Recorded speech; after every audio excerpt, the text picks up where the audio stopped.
আচ্ছা, কুরবানির দিন আমরা পশুগুলোরে কি করি বলেন সবাই আওয়াজ করে? জবাই। জবাই মানে তো এটার মেরেই ফেলতেছি, একটু পরে তো টুকরো টুকরো করে গোশতগুলো খাবো, এটা তো খাবো, এটা তো মেরেই ফেলবে। বিষ্ণু বলে না, জবাইয়ের মধ্যেও মুমিনের জবের ভেতরেও ইহসানের পরশ থাকা চাই। যখন জবাই করবে প্রাণীটাকে হাত পা টাইট করে বেঁধে নাও, ছুরিটাকে শার্পেন করে নাও, ধারালো করে নাও, যাতে অল্প সময়ে জবাইটা হয়ে যায়, প্রাণীটা যাতে কম কষ্ট পায়। সুবহানাল্লাহ পড়ে। দিস ইজ কল্ড ইহসান। আল্লাহ তাআলা যেমনি আদলের আদেশ করেছেন, ন্যায় বিচার জাস্টিস এনশিওর করতে বলেছেন, সমাজে ইহসানের ব্যবহার, ইহসানের অনুশীলন তিনি করতে বলেছেন। এজন্য মুমিনের প্রতিটি কাজে, আমার চট্টগ্রামের ভাইরা আমার দিকে তাকান, খেয়াল করে শুনুন, মুমিন জীবনের প্রতিটি কাজে ইহসানের পরশ থাকা চাই। আমরা যেন আমাদের পরিবারের প্রতি ইহসান করি, আমরা যেন আমাদের কর্মচারীদের প্রতি ইহসান করি, আমরা যেন আমাদের কলিগদের প্রতি ইহসান করি, আমরা যেন আমাদের ভাইদের প্রতি ইহসান করি। মুমিন জীবনের প্রতি কাজে ইহসানের পরশ থাকার দরকার আছে না নাই? কথা বুঝতে পেরেছেন? তাহলে আল্লাহ তাআলার তিনটা আদেশ ছিল, কয়টা গেল? প্রথমে কি ছিল? আদল। দুই নম্বরে, তিন নম্বরে রব্বুল আলামিন বললেন ওয়া ইতাইদিল কুরবা, নিকটাত্মীয়দেরকে দান করো, নিকট আত্মীয়দেরকে দাও, যারা তোমাদের ব্লাড কানেকশনের আত্মীয় তাদেরকে তোমরা দাও। এখানে জেনারেলি বললেন দাও, কি দিব সেটা তিনি এখানে বলেন নাই, সেটা তিনি সূরাতুল ইসরার মধ্যে বলেছেন। আল্লাহ বলেন ওয়া আতিদাল কুরবা হাক্কাহ, নিকট আত্মীয়দেরকে তাদের অধিকার, তাদের প্রাপ্য তোমরা বুঝিয়ে দাও। দেখেন, একটা শান্তির সমাজ, একটা সমৃদ্ধ সমাজ, একটা মানবিক সমাজ গঠনের জন্য আল্লাহ তাআলা বেশি না, মাত্র তিনটা অর্ডার, তিনটা ভার্ডিক্ট তিনি জারি করেছেন। এক নাম্বার সুশাসন, ন্যায় বিচার। দুই নাম্বার ইহসান। তিন নাম্বার নিকটাত্মীয়, যারা কাছের, তোমার ভেরি ক্লোজ রিলেশনশিপে আছে, তাদেরকে দাও। দাও, দিলে বাড়িয়ে দেয় কে? অনেকে দিতে চায় না, কৃপণতা করে। দিলে বাড়ায় দেয় কে? ওমিয়া, মদিনার মধ্যে সবচাইতে গরিব সাহাবী ছিল বেলাল রাদিয়াল্লাহু তাআলা আনহু। ওনার এন্টায়ার অ্যাসেট, সম্পদের পরিমাণ কতদূর জানেন? একটা লুঙ্গি। বেলাল রাদিয়াল্লাহু তাআলা আনহু, ওনার টোটাল ওয়েলথের এস্টিমেশন হচ্ছে মাত্র একটা লুঙ্গি। একটা লুঙ্গি, টোটাল ওয়েলথ এস্টিমেশন, টোটাল সম্পদের পরিমাণ বেলাল রাদিয়াল্লাহু তাআলা আনহুর কি ছিল? ওই বেলাল রাদিয়াল্লাহু তাআলা আনহুকে বিষ্ণু ইসলাম বলেছেন আনফিক ইয়া বেলাল, ও বেলাল তুমিও দাও। ওয়ালা তাখশা মিন যিল আরশি ইখলালা, আরশের অধিপতির তো কোনো ঘাটতি নাই, তুমি দিলে ওই আল্লাহ তোমারে বাড়ায় দিবে। এজন্য আমার প্রিয় ভাইয়েরা, দিলে কমে না, দিলে বাড়ে। অনেকে ধরে রাখে, নতুন কিছু নিতে পারে না, হাত দিয়ে যেটা ধরে রেখেছেন এটা দিয়ে দেন, বড় একটা ধরার সুযোগ পাবেন। জোরে বলেন ঠিক কিনা? রব্বুল আলামিন বললেন তিন নাম্বার আদেশ হলো তোমাদের প্রতি সমাজটারে কেমন করে মানবিক সমাজ, সুন্দর সমাজ গড়বা। তিন নাম্বার আদেশ হলো ওয়া আতিদাল কুরবা হাক্কা, নিকটাত্মীয়দেরকে তাদের প্রাপ্য বুঝিয়ে দাও। এই নিকটাত্মীয়দেরকে তাদের অধিকার বুঝিয়ে দেওয়া, প্রাপ্য বুঝিয়ে দেওয়াতে আমাদের গাফলতি আছে না নাই? অনেকে দেখবেন অনেক আল্লাহওয়ালা তাহাজ্জুদ গুজার, সেজদা দিতে দিতে কপালে কালো দাগ ফেলে দিছে, সে তার বোনের হকটা আদায় করে নাই, আছে না নাই? অনেক বড় হাজী সাহেব, বিশাল লম্বা দাড়ি, ছেলেরে সব দিয়ে দিছে, মেয়েরে কিছু দেয় নাই, মেয়ের হক আদায় করে নাই, আছে না নাই? এই হাজী সাহেবেরা, এই আল্লাহওয়ালারা কিয়ামতের ময়দানে আটকে যাবে। আপনি অন্যের অধিকার নষ্ট করেছেন, তাদের রাইটসকে ভায়োলেট করেছেন। এজন্য আল্লাহ তাআলা বলেন, কারো অধিকার যদি কেউ নষ্ট করে, ওই সমাজটা মানবিক সমাজ কঠিনকালেও হতে পারে না। এজন্য তিন নম্বর আল্লাহ বললেন ওয়া ইতাইদিল কুরবা, নিকটাত্মীয়দেরকে দাও। কি দিবা? তাদের অধিকার দিয়ে দাও। বোনের অধিকার বুঝিয়ে দাও, মেয়ের অধিকার বুঝিয়ে দাও, ফুফুর অধিকার বুঝিয়ে দাও। দেখবেন অনেক মায়েরা ছেলের পাতে মুরগির রান দেয়, মেয়ের পাতে দেয় মুরগির ঠ্যাং। তো মেয়ের কি মুরগির রান খেতে মনে চায় না? মনে চায় না? এমনটা করা যাবে না। নিকটাত্মীয়দেরকে অধিকার দিয়ে দাও, নিকটাত্মীয়ের সাথে সুসম্পর্ক রাখো। আদেশটা কার? এজন্য প্রিয় ভাইয়েরা, জীবনে যদি বারাকা অর্জন করতে চান, নিকটাত্মীয়দের সাথে সুসম্পর্ক রাখতে হবে, তাদের জন্য উপহার পাঠাতে হবে। বিশ্বনবী বলেন, লা ইয়াদখুলুল জান্নাতা কাতে, যে ব্যক্তি আত্মীয়তার সম্পর্ককে ছিন্ন করে দেয়, সে কশিনকালেও আল্লাহর জান্নাতে ঢুকবে না। আপনি কি এটারে সহজ হাদিস মনে করছেন? এটা সহজ কথা? আপনি ভাবছেন আপনার নামাজ আপনারে বাঁচাতে পারবে, আপনার রোজা বাঁচাতে পারবে, আপনার তাহাজ্জুদ আপনারে বাঁচাতে পারবে? অধিকার নষ্ট করলে কিছুই আপনারে বাঁচাতে পারবে। এজন্য নিকট আত্মীয়দেরকে দিতে হবে বেশি বেশি। বিশ্বনবী বলেন, ইন্না সাদাকাতা আলাল মিসকিনি সাদাকা ওয়া আলা যির রাহিমি ইসনাতান সাদাকাতুন ওয়া সিলা। মিসকিনরে দান করলে শুধু দানের সওয়াব হয়, নিকট আত্মীয়কে দান করলে দুইটার সওয়াব হয়, সাদাকার সওয়াব হয়, আবার আত্মীয়তার বন্ধন অটুট রাখার সওয়াব হয়ে যায়। আবার বিশ্বনবী বললেন, মান সাররাহু আইয়ুবসাতা লাহু ফি রিজকিহি ওয়া ইনসালাহু ফি আসারিহি ফালইয়াসিল রাহিমা। যে ব্যক্তি তার রিজিকের প্রশস্ততা চায় আর হায়াতে বরকত চায়, সে যেন তার আত্মীয়ের সাথে সুসম্পর্ক রাখে। আমার প্রিয় চট্টলার ভাইয়েরা, আমাদের রিজিক বাড়ুক, এটা আমরা চাই কি চাই না? সবাই চান? হ্যাঁ, আমাদের রিজিকে প্রশস্ততা আসুক, চাই কি চাই না? আমাদের হায়াতে বরকত আসুক, আমরা চাই কি চাই না? এই দুইটা যদি চান, তাহলে নিকটাত্মীয়দের সাথে সুসম্পর্ক রাখবেন, পারবেন? তাহলে সমাজটারে মানবিক সমাজ বানায় দিবে কে? তিনটা আদেশ চলে গেল। 1 নম্বরে কি ছিল? 2 নম্বরে, 3 নম্বরে নিকটাত্মীয়দেরকে দান। আল্লাহ তাআলা তিনটা জিনিসের যেমনি আদেশ করেছেন, অনুরূপভাবে তিনটা বিষয় তিনি বারণ করেছেন, নিষেধ করেছেন। ওগুলোর কাছেও যাওয়া যাবে। রাব্বুল আলামিন বলেন, ওয়ায়ানহা আনিল ফাহশাই ওয়াল মুনকারি ওয়াল বাগি। আমি যেমনি তিনটি বিষয়ে আদেশ করলাম, অনুরূপভাবে তিনটি বিষয়ে বারণ করলাম, নিষেধ করলাম। আমার 1 নাম্বার নিষেধাজ্ঞা হলো অশ্লীলতার প্রতি। ফাহশা, ওয়ায়ানহা আনিল ফাহশা, আল্লাহ তাআলা অশ্লীলতাকে নিষেধ করেছেন। কোন জিনিসকে? সবাই বলুন, কোন জিনিসকে? যত ধরনের, যত টাইপের, যত ক্যাটাগরির অশ্লীলতা হতে পারে, সব অশ্লীলতাকে হারাম করেছেন কে? ফাহশা মানে কি? কথায়, কাজে, আচরণে, কমেন্ট, ফেসবুকের কমেন্টসে যত ধরনের নোংরামো আছে, যত ধরনের অশ্লীলতা আছে, এটাকে আরবিতে বলে ফাহশা। রাব্বুল আলামিন বলেন, কুল ইন্নামা হারামা রাব্বিয়াল ফাওয়াহিশা মা যাহারা মিনহা ওয়া মা বাতান। ও নবী, আপনি বলে দেন, আমার রব প্রকাশ্য, অপ্রকাশ্য, স্পষ্ট কিংবা অস্পষ্ট, দৃশ্যমান কিংবা অদৃশ্যমান সব অশ্লীলতাকে হারাম করেছেন। সব ধরনের অশ্লীলতা হারাম। আল্লাহ তাআলা আমাদেরকে অশ্লীলতা থেকে বাঁচান। এবার বলেন, আমাদের সমাজে অশ্লীলতা আছে না নাই? অশ্লীলতা নানাভাবে, নানা নামে, নানা মোড়কে আমাদের সমাজে আছে না নাই? সংস্কৃতির নামে, ফ্যাশনের নামে, বিনোদনের নামে, উপন্যাসের নামে, কনসার্টের নামে অশ্লীলতা আছে না নাই? আপনি দেখেছেন কনসার্টগুলোর অবস্থা? আমাদের তরুণ তরুণীরা, আমাদের যুবক যুবতীরা, আমাদের জেনজিরা, কি অবস্থা ওইখানে? কনসার্টের নামে অশ্লীলতা আছে না নাই? ছেলে মেয়ে একে অপরকে জড়ায় ধরতেছে, একে অপরকে চুমু খাচ্ছে, প্রকাশ্যে, দিবালোকে, গণমানুষের সামনে। আল্লাহ তাআলা এই অশ্লীলতা থেকে আমাদেরকে বেঁচে থাকতে বলেছেন। রূপালী জগতের নামে অশ্লীলতা আছে না নাই? এই টার্মটা আপনারা জানেন না? রূপালী জগৎ কি জগৎ? আসলে কি রূপালী জগৎ না অন্ধকার জগৎ? আমার বোনেরা, আপনাদেরকে যে কি বলে তারা বুঝায়, রূপালী জগৎ শুনেই আপনি ভরকে যাবেন না। রূপালী জগতে যে নারী যত বেশি উলঙ্গ, সে নাকি তত বেশি সাহসী। জানেন? বলে এটা একটা সাহসী নারী, খুব সাহসী পদক্ষেপ তার। যত বেশি শরীর থেকে কাপড় নামাতে পারবে, যত বেশি বস্ত্রহীন হয়ে নিজেকে প্রেজেন্ট করতে পারবে, সে নাকি তত বেশি সাহসী। আমার চট্টলার ভাইয়েরা, শয়তানের প্রথমে এজেন্ডা ছিল বনি আদমকে বস্ত্রহীন করা।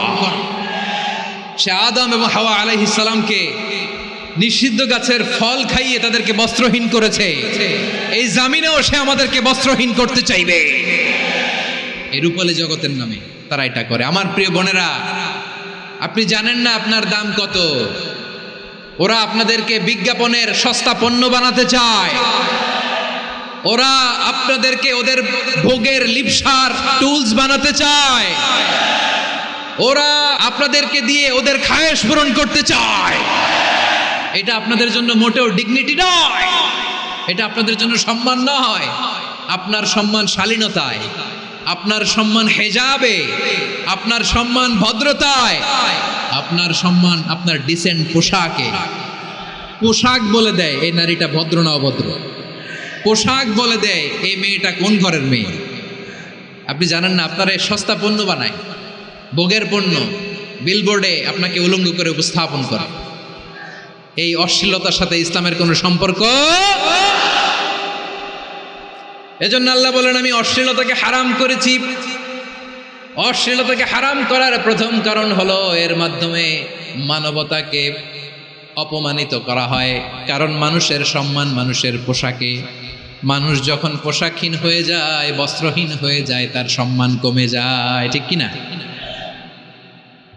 অশ্লীলতাকে হারাম করার প্রথম কারণ হচ্ছে মানুষ মানুষকে অপমান করে। একটা নারী, সে তো সম্মানিত, নারী যে কত সম্মানিত নারীরা এটা বুঝেই নাই। বিশ্বনবী বলেন, আর দুনিয়া কুল্লুহা মাতা ওয়া খায়রু মাতা'আদ দুনিয়া আল মারআতুস সালিহা। আমার বোনেরা, 5টা প্যান্ডেলে আপনারা এলইডিতে আমার আলোচনা শুনছেন, আমি জানি। আপনাদের এই গর্ভ যে কত দামি আপনি জানেন না। আপনার পেট থেকেই আসবে আগামী দিনের সালাহুদ্দিন আল আইয়ুবী। আপনার পেট থেকেই আসবে অনাগত দিনের ইমাম মাহদী আল মুনতাদর। আপনার পেট থেকেই আসবে অনাগত দিনের ফয়সাল, ওয়াসিম, মুগ্ধ, আবু সাইদের মতো বীর যোদ্ধা। আমার প্রিয় বোনেরা, আমার প্রিয় বোনেরা, বিশ্বনবীর কথার ওজন খেয়াল করেন। আর দুনিয়া কুল্লুহা মাতা ওয়া খায়রু মাতা'আদ দুনিয়াল মারআতুস সালিহা। দুনিয়ার সবকিছুই অ্যাসেট, এর মধ্যে সবচেয়ে দামি অ্যাসেট নেককার নারী। আপনার গর্ভ যে কত দামি আপনি জানেন না। নিজের সময়টাকে কাজে লাগান, কোরআন পড়েন, সুন্নাহ পড়েন। আপনার অনেক দায়িত্ব ঘরে। You are the MD of your family. একটা family it's a very big institution. পরিবার একটা অনেক বড় প্রতিষ্ঠান। and you are the MD of your institution. আপনি এই পরিবারের MD, managing director of your family. এখানে আপনার কত দায়িত্ব। আপনি ছেলেমেয়েদেরকে তারবিয়া করবেন, আপনি আপনার স্বামীর জন্য ঘরটার জান্নাতের নীর বানাবেন, আপনার জন্য জান্নাতের ডুপ্লেক্স বাড়ি ওইখানে তৈরি করে রাখবে কে? আপনি যে কত দামি আপনি জানেন না। নারীদেরকে আল্লাহ বানিয়েছেন উচ্চতর করে, নিম্নতর নয়। নারীদেরকে ছোট্ট জিনিস দিলে এটার বড় করে দেয়। নারীদেরকে ভ্রূণ দিলে, শুক্রাণু দিলে নারী এটারে বাচ্চা হিসেবে উপহার দেয়, ঠিক কিনা? বিয়ের মাধ্যমে স্বামী যখন তার শুক্রাণু তার স্ত্রীকে উপহার দেয়, স্ত্রী রিটার্নে কি উপহার দেয়? ফুল ফর্ম বেবি, মানব সন্তান। দেখছেন, আপনি দিলেন একটু, উনি দিছে বিশাল। আপনি যদি নারীকে বাজার এনে দেন, নারী এটাকে সুস্বাদু খাবারে রূপান্তর করে দেয়। আপনি তাকে একটা মুচকি হাসি দিয়ে দেন, সে তার কলিজা দিয়ে দেয়। কিন্তু যদি আপনি তার মনে কষ্ট দেন, সে আপনার জীবনকে জাহান্নাম বানায়া দেয়। নারীর মন বুঝতে পারলে নেয়ামত, বুঝতে না পারলে কিয়ামত। আমার প্রিয় বোনেরা, আপনি যে কত দামি আপনি জানেন না, অনেক দামি আপনি। আপনাদেরকে যেন ভোগের সস্তা পণ্য বানাতে না পারে, আপনাদেরকে সচেতন থাকতে হবে। তাহলে কেন আল্লাহ তাআলা এই ফাহশা অশ্লীলতাকে হারাম করলেন? 1 নাম্বার, এতে হিউম্যান ডিগনিটি কমে। 2 নাম্বার, এতে মানুষের অধিকার নষ্ট হয়। আপনি বিয়ে করেছেন, এরে পরকিয়া করেন, ওর সাথে এরকম আছে না নাই? স্ত্রীর অধিকার নষ্ট করেছেন। আপনি বিবাহ সম্পর্কে আবদ্ধ হয়েছেন তার সাথে, আপনি পরকিয়া করেন ওই ছেলের সাথে, আপনি আপনার হাজবেন্ডের সাথে বিট্রে করেছেন। এজন্য আল্লাহ অশ্লীলতাকে হারাম করেছেন। অশ্লীলতাকে হারাম করার আরেকটা কারণ হচ্ছে আল্লাহ তাআলা এই হিউম্যান জেনারেশনকে এটাকে প্রিজার্ভ করতে চায়। হিফজুন নাসল, এটা মাকাসিদুশ শরিয়ার অনেক গুরুত্বপূর্ণ একটা মাকাসিদ, অনেক গুরুত্বপূর্ণ। আপনার নাসল, আপনার জেনারেশনকে সংরক্ষণ করা। এই যে আসতেছে ফেব্রুয়ারি, কত ফেব্রুয়ারি যেন? এটা কি বিশ্ব ভালোবাসা দিবস? হ্যাঁ, কি দিবস? এই বিশ্ব ভালোবাসা দিবসের সাথে মুসলমানদের কোনো সম্পর্ক নাই। আমার প্রিয় ভাইরা, এই যে আপনি অবৈধ সম্পর্কে জড়ালেন, কেন আল্লাহ অশ্লীলতাকে হারাম করেছে দেখেন। বলতেছিলাম যে এটা আপনার নাসাল, আপনার জেনারেশন, আপনার লিনিয়েজ, আপনার বংশকে প্রিজার্ভ করা, কে কার বাবা, কে কার মা, বাবা মা জানা, প্রজন্মকে প্রিজার্ভ করা, এটা ইসলাম ওয়াজিব করে দিয়েছে। এই যে অবৈধ সম্পর্কের কারণে, বিশ্ব বেহায়া দিবসের কারণে, এগুলোর আউটপুট হিসেবে মাঝে মাঝে এই ঢাকা মেডিকেলের ডাস্টবিনে নবজাতকের বাচ্চার কান্নার আওয়াজ শুনতে পাওয়া যায়। চট্টগ্রাম মেডিকেলের ডাস্টবিনে নবজাতকের কান্না শুনতে পাওয়া যায়। বীর চট্টলার মুসলমানেরা বুঝতে পারলে আওয়াজ করে বলেন, এই যে চট্টগ্রাম মেডিকেলে যে নবজাতকটা পাওয়া গেল, ওর বাবাকে আমাকে বলেন, ওর মাকে, ও কোন ফ্যামিলির সন্তান কেউ জানে? আপনি হিউম্যান ডিগনিটিকে অপমান করেছেন না? আপনি তার ভবিষ্যৎকে অন্ধকার করেছেন না? আপনি তার লিনিয়েজকে প্রশ্নবিদ্ধ করে দিয়েছেন না? এই জন্য আল্লাহ তাআলা অশ্লীলতাকে আমাদের জন্য হারাম করে দিয়েছেন। পড়েন সুবহানাল্লাহ। এই জন্য রাব্বুল আলামিন বলেন, কুল ইন্নামা হারামা রাব্বিয়াল ফাওয়াহিশা মা যাহারা মিনহা ওয়া মা বাতান। প্রকাশ্য অপ্রকাশ্য সব অশ্লীলতাকে হারাম ঘোষণা করে দিয়েছে কে? আবার দুনিয়ার বুকে যারা অশ্লীলতার প্রসার করে তাদের জন্য শাস্তি মজুদ রেখেছে কে? রাব্বুল আলামিন বলেন, ইন্নাল্লাযীনা ইউহিব্বুনা আন তাশিআল ফাহিশাতু ফিল্লাযীনা আমানু লাহুম আযাবুন আলীমুন ফিদ দুনিয়া ওয়াল আখিরাতি ওয়াল্লাহু ইয়ালামু ওয়া আনতুম লা তা'লামুন। নিশ্চয়ই যারা বিশ্বাসীদের মাঝে অশ্লীলতার প্রসার করতে চায় তাদের জন্য আমি মর্মন্তুদ শাস্তি প্রস্তুত করে রেখেছি, দুনিয়াতেও রেখেছি, আখিরাতেও রেখেছি। ঘোষণাটা কার? যারাই নাটকের নামে, সিনেমার নামে, রূপালী জগতের নামে, মুভির নামে, ওটিটি প্ল্যাটফর্মের নামে আমার সমাজে অশ্লীলতা ছড়াতে চায় তাদের জন্য কঠিন মর্মন্তুদ শাস্তি মজুদ রেখে দিয়েছে কে? ও আমার বোনেরা, এখনো আপনি জাগবেন না? এখনো আপনার চিন্তার দুয়ারে এখনো নাড়া পড়ে নাই? ওরা আপনাকে উলঙ্গ বানাতে চায়, ওরা আপনাকে আইটেম গার্ল বানাতে চায়। এজন্য ইসলাম অশ্লীলতাকে হারাম করেছে। হারাম। ইসলাম বলেছে যোজন যোজন দূরে থাকো, ওরা বলে না কাছে আসো, কাছে আসার গল্প, ক্লোজ আপ ওয়ান, কাছে আসার গল্প আছে না নাই? তাহলে অশ্লীলতার সাথে আমাদের কোনো সম্পর্ক? সবাই বলতে পারেননি, আওয়াজ করে বলুন, অশ্লীলতার সাথে আমাদের কোনো সম্পর্ক? আমরা এই সমস্ত ক্লোজ আপ ওয়ান, কাছে আসার গল্পের প্রোগ্রামে যাব? আমরা কোন ধরনের অশ্লীল কন্টেন্ট সোশ্যাল মিডিয়ায়, টিভিতে দেখব? কি যুগ যে আমরা কাটাচ্ছি আপনি কল্পনা করতে পারবেন না। পর্ন ইন্ডাস্ট্রি, নারী পুরুষের বস্ত্রহীন যুগল দৃশ্য, এটাকে দিয়ে ওরা কোটি ডলারের ইন্ডাস্ট্রি বানিয়েছে। পুরো মানব ইতিহাসে এরকম জঘন্য সময় মানব ইতিহাস পার করে নেয়। পর্ন এটা ইন্ডাস্ট্রি হয়ে গেছে। আমাদের এই যুবকগুলো, জেনজিগুলো, ওদের চরিত্র বাঁচাবে কি করে? কেমন করে হেফাজত করবে ওদের এই মূল্যবান চরিত্র? আমার প্রিয় ভাইরা, এই অশ্লীলতার দ্য লেটেস্ট ভার্সন হচ্ছে LGBTQ, শরীফ থেকে শরীফা। শুনছেন আপনারা? দেখতে পুরুষ, আসলেই পুরুষ, সুস্থ একজন পুরুষ, 4 সন্তানের বাবা, বলে আমি মনে মনে নারী। দেখতে নারী, সুস্থ নারী, আসলেই সে দিব্যি একজন নারী, বলে আমি মনে মনে পুরুষ। সবচেয়ে ভয়ঙ্কর অশ্লীলতার সবচাইতে লেটেস্ট ভার্সন হচ্ছে এই ট্রান্সজেন্ডারিজম। সুস্থ পুরুষ তার বায়োলজিক্যাল গ্রোথকে হরমোন দিয়ে স্টপ করে দিয়ে সে সার্জারি করে নারী হতে চায়। সুস্থ নারী পুরুষ হতে চায়। পুরুষের প্রতি সেক্সুয়ালি আকর্ষণ বোধ করে। এটা লূত আলাইহিস সালামের কওমের মধ্যে ছিল। এটাকেও আল্লাহ কোরআনে ফাহিশা বলেছেন। ওয়ালুতান ইয قال لقومه أتأتون الفاحشة ما سبقكم بها من أحد من العالمين। লূত আলাইহিস সালাম বললেন, তোমরা কি এমন এক অশ্লীল কার্যক্রমে ডুব দিলে নাকি যেটা গোটা বিশ্বের কেউ কখনো করে নাই, তোমরাই প্রথম করেছো? পড়েন না আউযুবিল্লাহ। এই পশ্চিমের এই রোগ আমার দেশে যেন আসতে না পারে, আমাদের সজাগ থাকতে হবে। প্রিয় ভাইরা চিল্লায় বলেন ঠিক কিনা?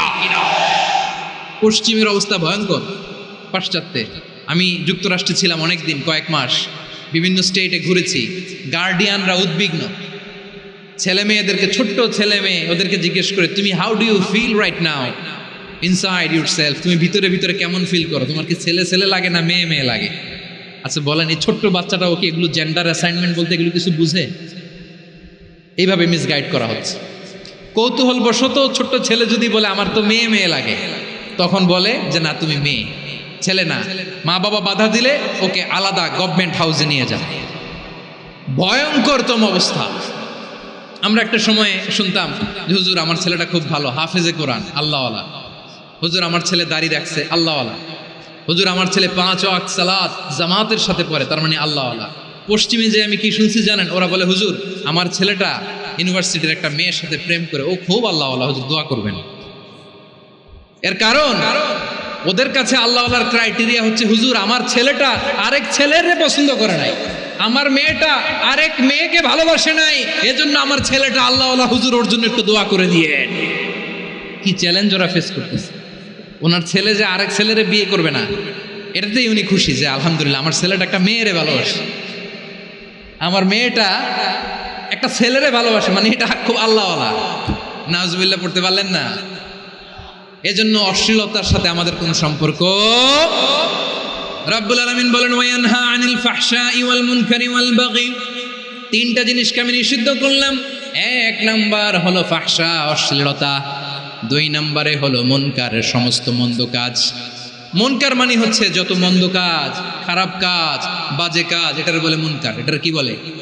আপনারা পড়ছেন না তা'মুরুনা বিল মা'রুফি ওয়া তানহাউনা আনিল মুনকার, সৎ কাজের আদেশ, অসৎ কাজের নিষেধ।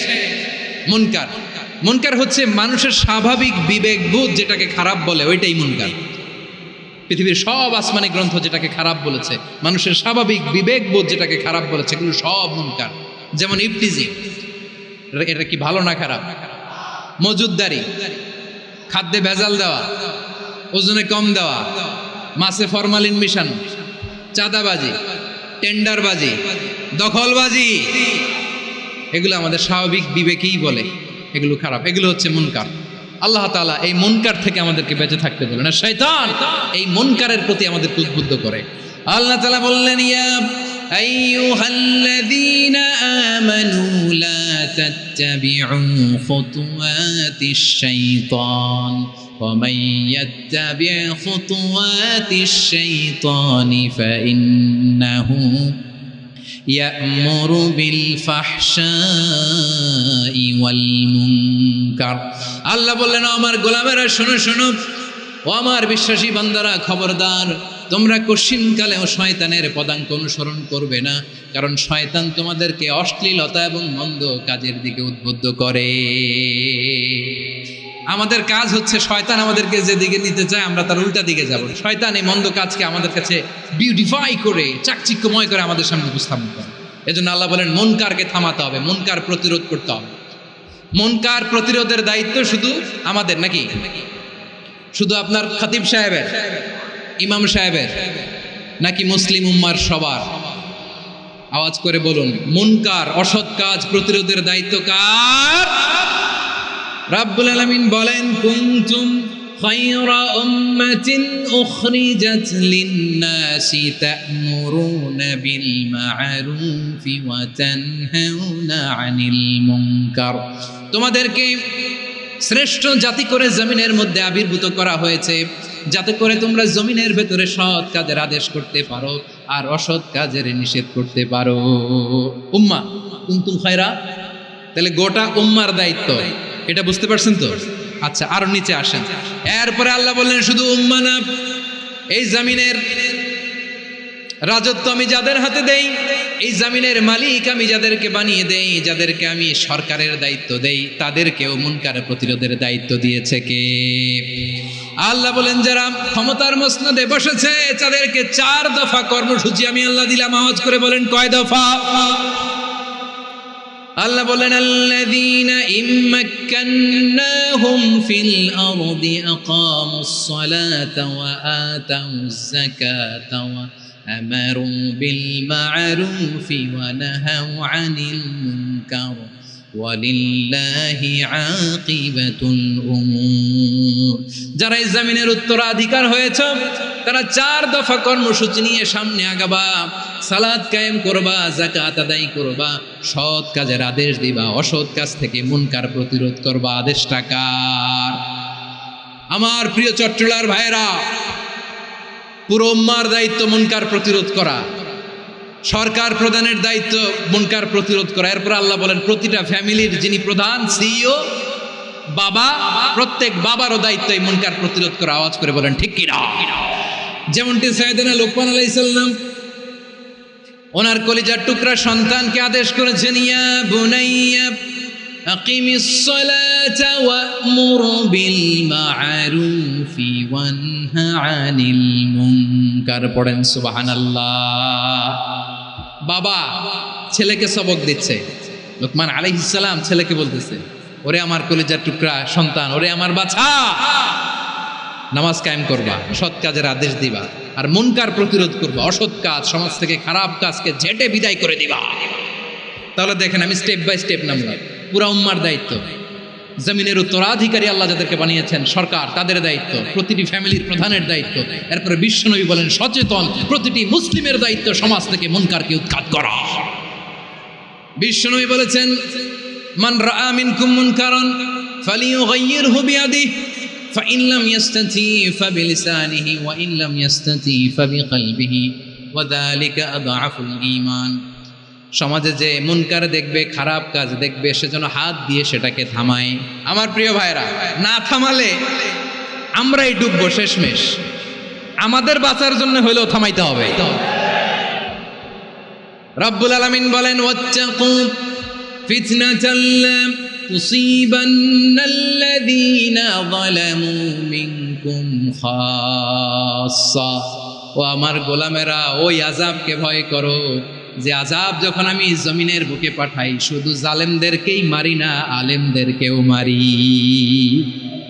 আযাব যখন আসে তখন শুধু জালিমই মরে না, আলেমও মরে। জানেন মুসা আলাইহিস সালামের পায়ে একবার একটা লাল পিঁপড়া, তো উনি রেগে মেগে পাশি দেখে লাল পিঁপড়ার বাসা, পা দিয়ে ডলে মুছে সবগুলো পিঁপড়া মেরে ফেলছে।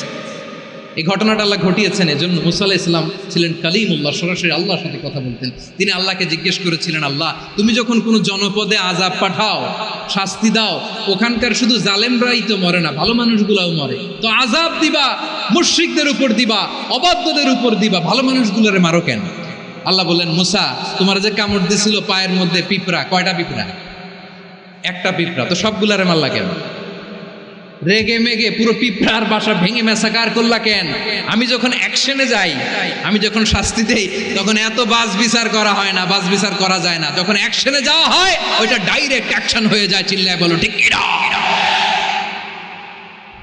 এজন্য আমাদের বাঁচার জন্য হলে ওই পাপ থামাতে হবে, এই শয়তানের অট্টহাসি থামাতে হবে, অন্যায় অপরাধ সমাজ থেকে আমাদের থামাতে হবে। কারণ আযাব আসলে ওরাও মরবে, আমরাও মরব।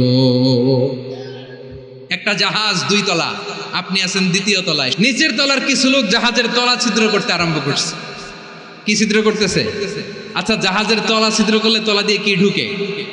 এখন আপনি যদি বলেন আমার কি, আমি তো 2 তলায়, আমি তো ভালো আছি, ওরা ছিদ্র করে ওরা মরবে। আসলে কি শুধু ওরা মরবে?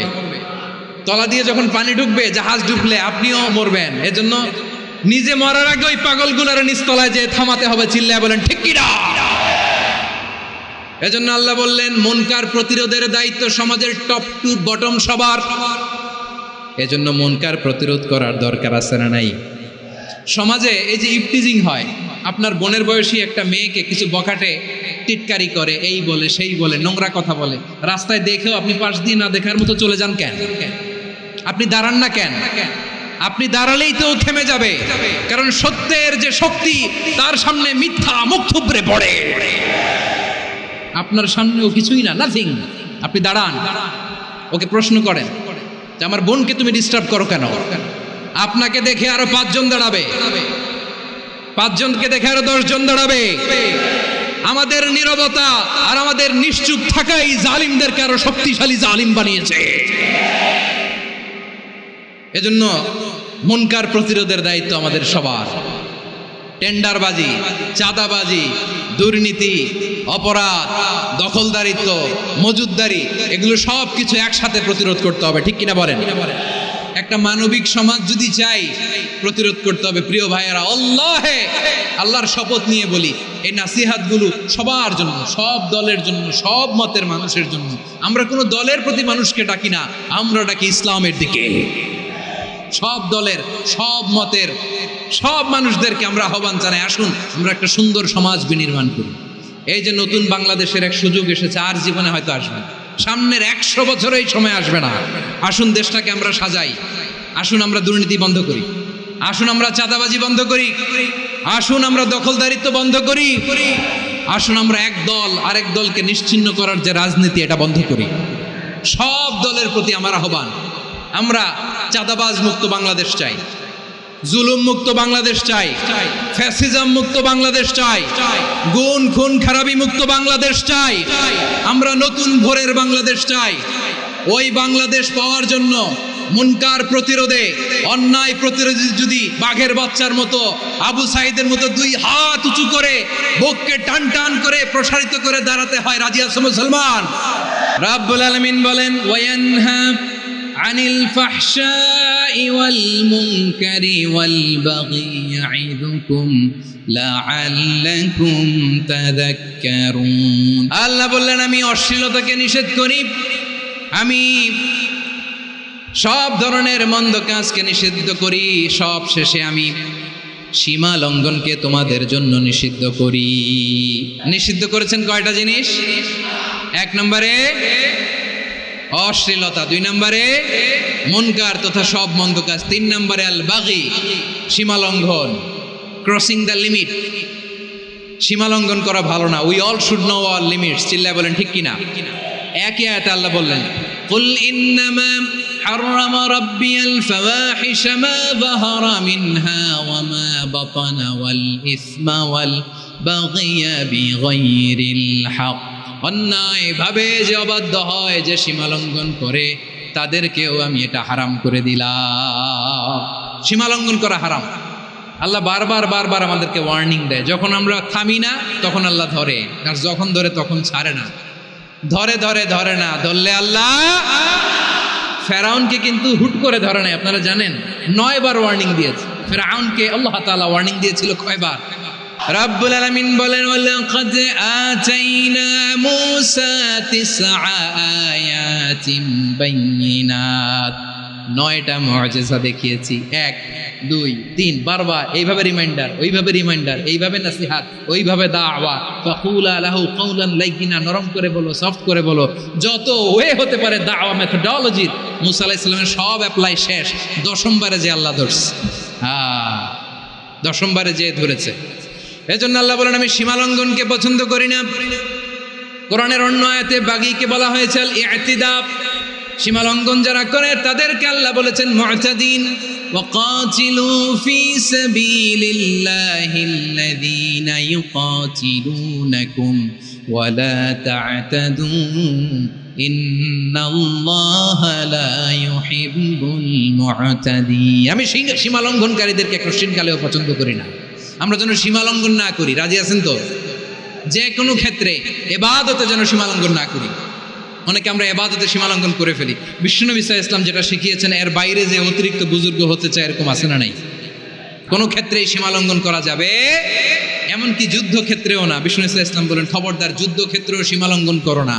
কি সুন্দর ইসলাম আমরা পেয়েছি। বিশ্বনবী বলেন, খবরদার যুদ্ধের ময়দানে কোনো নারীর গায়ে হাত তোলো না, কোনো শিশুর গায়ে হাত তোলো না, কোনো গবাদি পশু হত্যা করো না, কোনো শস্য ক্ষেত্র ধ্বংস করো না, ইবাদতরত অন্য ধর্মের কোনো সন্ন্যাসীর গায়ে হাত তোলো না। বলেন সুবহানাল্লাহ।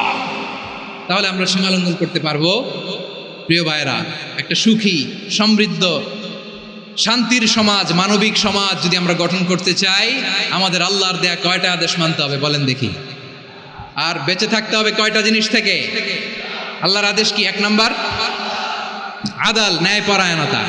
আমরা সুবিচার, সুশাসন, ন্যায় বিচার চাই কি চাই না? 2 নম্বরে কি ছিল? মাশাআল্লাহ, আমরা যেন সবার প্রতি দয়া পরবশ হই, ইহসান করি। 3 নম্বরে কি ছিল? নিকটাত্মীয়দের দান করা, তাদের অধিকার প্রাপ্য বুঝিয়ে দেওয়া। পাশাপাশি 3টা জিনিস থেকে আল্লাহ বারণ করেছেন, নিষেধ করেছেন। তার প্রথমটা ফাহশা, অশ্লীলতা, অশ্লীলতার সাথে আমাদের কোনো সম্পর্ক। 2 নম্বর নিষেধাজ্ঞা কি ছিল? আল মুনকার, সমাজের যত মন্দ কাজ এগুলোকে আমরা প্রতিরোধ করব। রাজি আছেন তো সবাই? 3 নম্বরে আল বাগি, সীমালঙ্ঘন। কোন মুসলিম সীমালঙ্ঘন করে না। রাব্বুল আলামিন শেষে বললেন ইয়াইদুকুম লাআল্লাকুম তাযাক্কারুন, আল্লাহ তোমাদেরকে উপদেশ দেন যাতে তোমরা শিক্ষা গ্রহণ করো। আমরা উপদেশ দেব, আমরা জোর করে কাউরে কিছু মানাতে চাই না। লা ইকরাহা ফিদ্দিন ওয়াযাক্কির ফাইন্না যিকরা তানফাউল মুমিনিন, উপদেশ দিলে এটা মুমিনদের কাজে দেয়। লাস্তা আলাইহিম বিমুসাইতির ইন্নামা আনতা মুযাক্কির, নবী হে আপনি রিমাইন্ডার দাতা, আপনি উপদেশ দিবেন। আমরাও বিশ্বনবীর এই হাদিসগুলো থেকে, কোরআনের আয়াত থেকে রিমাইন্ডার, এই কথামালা বাণীবাহক হিসেবে এই বাণীগুলো আপনাদের সাথে কাছে পৌঁছে দিলাম। আমরা আল্লাহ তাআলার কাছে প্রার্থনা করি, আল্লাহ আমরা যেন আদল দিয়ে আমাদের সমাজকে গঠন করতে পারি। একটা পরিবারের 3 জন সদস্য, স্বামী, স্ত্রী আর সন্তান। তাদের সকালবেলার ব্রেকফাস্টে স্বামীর, সকালের নাস্তায় স্বামীর 3টা রুটি লাগে, স্ত্রীর 2টা লাগে, আর সন্তানের 1টা রুটি লাগে।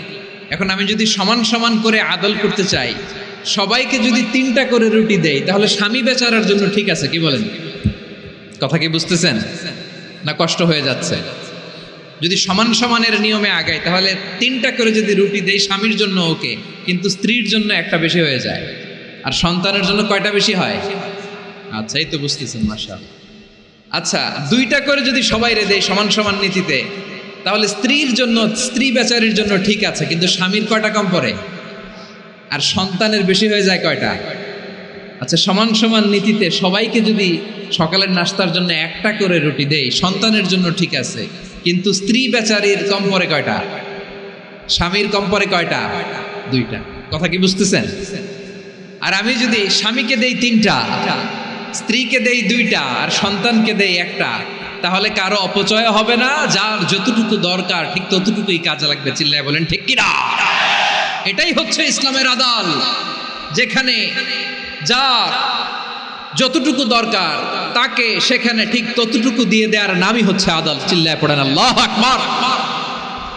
রব্বুল আলামিন বলেন ইউসিকুমুল্লাহু ফি আওলাদিকুম লিযযাকারি মিসলু হাযযিল উনসায়াইন। আল্লাহ তোমাদেরকে ওসিয়ত করেন, তোমাদেরকে আদেশ দেন, উত্তরাধিকার সম্পদ যখন বন্টন হবে, ছেলেরা যতটুকু পাবে, মেয়ে পাবে তার অর্ধেক। সুবহানাল্লাহ বলেন।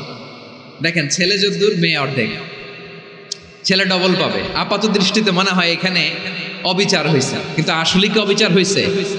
আপনি বিয়ের ক্ষেত্রে যান, ওইখানে আবার ছেলে মোহরানা দেয়, মেয়ে সেখানে মোহরানা পায়। তাহলে চেক এন্ড ব্যালেন্স, ভারসাম্য, ব্যালেন্স, মধ্যম পন্থা এখানে আছে না নাই?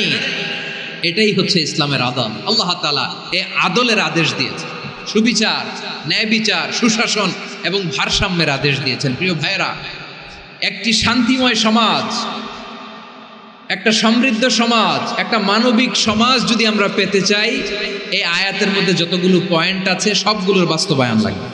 এই আয়াতে আল্লাহ তাআলা একটা মানবিক সমাজের রূপরেখা টেনেছেন। তার প্রথম কথা হচ্ছে ইন্নাল্লাহা ইয়ামুরু বিল আদল। আল্লাহ তাআলা তোমাদেরকে আদলের নির্দেশনা দেয়, সুবিচার, সুশাসনের নির্দেশনা দেয়। যে সমাজে আদল থাকে না, সেই সমাজে জুলুম মানুষের ঘাড়ে চেপে বসে। আদলের বিপরীত হচ্ছে জুলুম। আদলের বিপরীত কি? জুলুম বা জাওর, অত্যাচার, অবিচার, বৈষম্য। এই যে বৈষম্য বিরোধী ছাত্র আন্দোলন কমন পড়ছে? এই যে একজন সমন্বয়ক তো দেখা করলো আমার সাথে। জুলুম মানে হচ্ছে বৈষম্য। বৈষম্যের স্থান ইসলামে নাই, অবিচারের স্থান ইসলামে নাই, জুলুমের স্থান ইসলামে নাই। আল্লাহ তাআলা বলেন যে আমি জুলুমকে নিজের জন্য হারাম করেছি এবং তোমাদের জন্য হারাম করেছি। বিশ্বনবী ফরমান, আল্লাহ তাআলা বলেন হাদিসে কুদসিতে, ইয়া ইবাদি ইন্নী হারামতুয যুলমা আলা নাফসি ওয়াজআলতুহু বাইনাকুম মুহাররামান ফালা তাযালামু। আমার গোলামেরা শোনো, নিশ্চয় আমি আল্লাহ তাআলা জুলুমকে আমি আমার উপরে হারাম করেছি, অনুরূপভাবে জুলুম করাকে তোমাদের উপরেও হারাম করেছি। ফলে ফালা তাযালামু, তোমরা একে অপরের সাথে জুলুম করো না। নির্দেশনাটা কার? খবরদার, জুলুমের সাথে আমাদের কোনো সম্পর্ক নাই। আল্লাহ তাআলা আদলের আদেশ দিয়েছেন, আদালতের আদেশ দিয়েছেন, সুশাসনের ন্যায় বিচারের আদেশ দিয়েছেন। ইন্নাল্লাহা ইয়ামুরু বিল আদল, আমাদেরকে আদল প্রতিষ্ঠা করতে হবে। জুলুমের সাথে ইসলামের কোনো সম্পর্ক নাই। আল্লাহ তাআলা জালিমদের জন্য কঠিন শাস্তি প্রস্তুত করে রেখেছেন। এক্সট্রা জুডিশিয়াল কিলিং এর কোনো হিসাব নাই। বিচার বহির্ভূত হত্যা, এনফোর্স ডিসঅ্যাপিয়ারেন্স, গুম, যেটা সবচাইতে বড় মানবতা বিরোধী অপরাধ। কত মানুষ যে গুম হয়েছে তার কোনো ইয়ত্তা নাই। যেই ফ্যামিলির সদস্য গুম হয়েছে তারা কি ওই লোকটার জন্য মাগফিরাতের দোয়া করবে নাকি সুস্বাস্থ্যের দোয়া করবে তারা নিজেরাও জানতো না, কারণ জানে না ও বেঁচে আছে না মরে গেছে। আহা, বিডিআর নওজোয়ানদের যারা ছাড়া পেল দেখলাম, বিনা অপরাধে, কোনো অন্যায় ছাড়া, অপরাধ ছাড়া তাদের জীবন থেকে, তাদের তারুণ্যের, তাদের যৌবনের 15 বছর, 16 বছর, 17 বছর নাই। 6 মাস বয়সের ছোট বাচ্চাকে রেখে জেলে গেছে। 6 মাসের মেয়ে বেরোয় দেখে মেয়ের বয়স 17 বছর। মেয়ে বাবারে চিনে না, বাবা মেয়েরে চিনে না। মেয়েকে এখন বিয়ে দিয়ে আরেক ছেলের হাতে তুলে দিবে। মেয়ের শৈশব বাবা দেখে নাই, মেয়ের কৈশোর বাবা দেখে নাই, মেয়ের তারুণ্য দেখে নাই। আরেক যুবককে দেখলাম 14 দিনের সংসার, 2 সপ্তাহের সংসার শেষে জেলে গেছে। কত যুবকের যে স্ত্রী চলে গিয়েছে ফ্যামিলি ছেড়ে, কারণ জানে না তো কবে আসবে, কি হবে, কেউ জানতো না। দাম্পত্য জীবনের মাত্র 14 দিনের স্মৃতি, এই স্মৃতিকে আঁকড়ে ধরে এক বোন 16টা বছর, 17টা বছর কাটিয়ে দিয়েছে। আমি নিউজটা দেখে ভাবলাম, আমার এই বোনের প্রতিটি দিন কিভাবে কেটেছে, প্রতিটি রাত কিভাবে কেটেছে, প্রতিটি ক্ষণ কিভাবে কেটেছে। বিশ্বনবী বলেছেন, ইত্তাকি দাওয়াতাল মাজলুম ফাইন্না লাইসা বাইনাহু ওয়া বাইনাল্লাহি হিজাব। মাজলুমের কান্নাকে ভয় করো, কারণ মাজলুমের কান্না আর আল্লাহর মাঝে কোনো পর্দা থাকে না। আমরা আর এরকম কোন জুলুম বাংলাদেশে দেখতে চাই না। জোরে বলেন ঠিক কিনা? আমার প্রিয় বীর চট্টলার তৌহিদি মুসলমান, আমরা আর নতুন করে কেউ জালিম হোক এটা চাই না। নতুন করে আবার কেউ ফ্যাসিস্ট হোক আমরা চাই না। এক দল আরেক দলকে নিশ্চিহ্ন করার রাজনীতি করুক আমরা চাই না। আমরা সুশাসনের বাংলাদেশ চাই, মানবিক বাংলাদেশ চাই, আমরা একটা সমৃদ্ধ বাংলাদেশ চাই। আমরা বিশ্বের বুকে সম্মান নিয়ে মাথা উঁচু করে দাঁড়াতে চাই, ঠিক কিনা বলেন? আল্লাহ বললেন, এটা যদি তোমরা চাও, একটা সমৃদ্ধ সমাজ যদি বিনির্মাণ করতে চাও, মানবিক সমাজ যদি বিনির্মাণ করতে চাও, আমি তোমাদেরকে সেজন্য প্রথমে আদালতের নির্দেশ দিলাম। ইন্নাল্লাহা ইয়া'মুরু বিল আদল, নিশ্চয় আল্লাহ তাআলা তোমাদেরকে ন্যায় বিচার, সুশাসন এটার আদেশ দেন। সুবহানাল্লাহ। আদাল, ন্যায় বিচারের আদেশ আল্লাহ তাআলা কোরআনের বিভিন্ন আয়াতে দিয়েছেন। আল্লাহ তাআলা বলছেন, ইন্নাল্লাহা ইয়া'মুরুকুম আন তুআদ্দুল আমানাতি ইলা আহলিহা ওয়া ইযা হাকামতুম বাইনান নাসি আন তাহকুমু বিল আদল ইন্নাল্লাহা নি'ম্মা ইয়া'iদুকুম বিহি ইন্নাল্লাহা কানা সামিআন বাসীরা। আল্লাহ তাআলা বললেন, আল্লাহ আদেশ দিচ্ছেন, যে ব্যক্তি আমানতের হকদার তার হাতে তোমরা আমানত পৌঁছে দাও। আর যখন তোমরা বিচার কার্য করবে, বিচার ফয়সালা করবে, আদালতের সাথে করো। সুবহানাল্লাহ বলেন। ওয়া ইযা হাকামতুম বাইনান নাসি আন তাহকুমু বিল আদল, আদালতের সাথে করবা।